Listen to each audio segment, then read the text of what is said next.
is, ek teen in lugmagblou.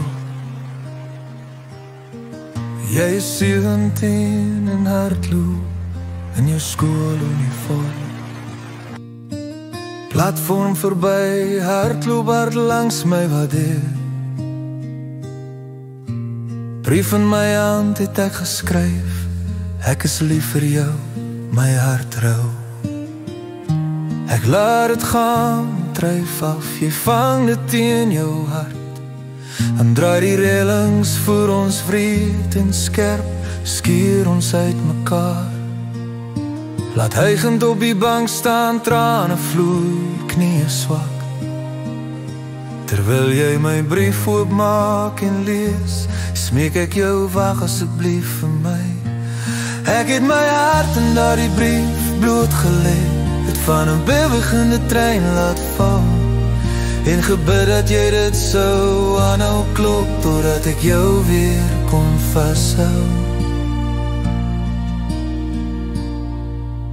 Grensoorlog het jou 2 keer van my lugmagbasis afgeskryf. Geen antwoord nie, hart gewond, ek kon jou gesig nie vergeet nie. Moeder verbrand my briewe, ek bel, sy sê jy het aangegaan. Ryk man, ek het alleen geglo dat ons liefde dood is. Jy het met hom uitgegaan, sy het jou verseker, ek is uit jou lewe. My hart breek as ek jou naam hoor, soos met 'n mes gesny. 2 jaar het ek daardie wond gedra, gedink my liefde is geweier.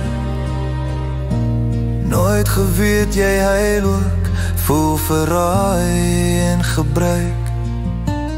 Ai tog, is daarom vreeslik. 2 jaar se briewe het in as verander, 2 jaar vir ons liefde om te vervaag. Jy het sy ring gedra, gedink, ek het die liefdevolle belofte wat ek gemaak het verbreek. Somerson stilstand, brandende middag, dieselfde plek. Jy terug in jou ligblou bikini, loop stadig langs die sand. Ek hardloop agter jou aan in uniform, hart wat hamer, pet in my hand. Vang jou van agter, arm styf om jou middel gedraai. Jy draai om geskok, my oë se traan het jou gesig verlig. Waarom het jy nie geskryf nie? Jy het beloof om nie net te verdwyn nie. Ek het 2 keer geskryf, gebel, jou ma het my briewe uit vrees verbrand. Jy het my oor die duine laat marseer, vuur brand sterk in jou huilende oë.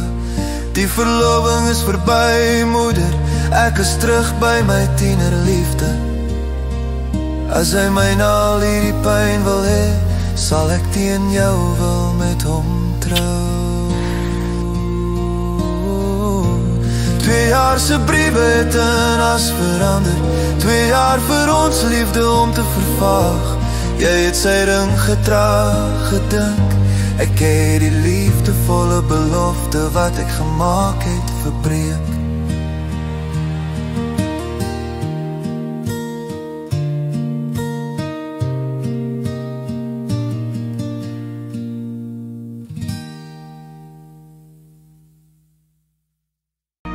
Many times we've wondered what life could have been like if she'd been a normal mom, but she wasn't. As a result, we've lived an adventurous life. Having a determined common enemy focused us keenly on preserving our love story, something that the easy good life might not have done. So there's that to consider. Jen was 14. Without speaking, our souls connected. We were cruelly separated 6 times in 6 years. Jenny and me were separated a 7th time at 21. She ran away from mother in Canada at 22 to marry me in Africa. Jennifer was 48 when she proposed to me. We married a 3rd time in Montana, then ran far away to Panama.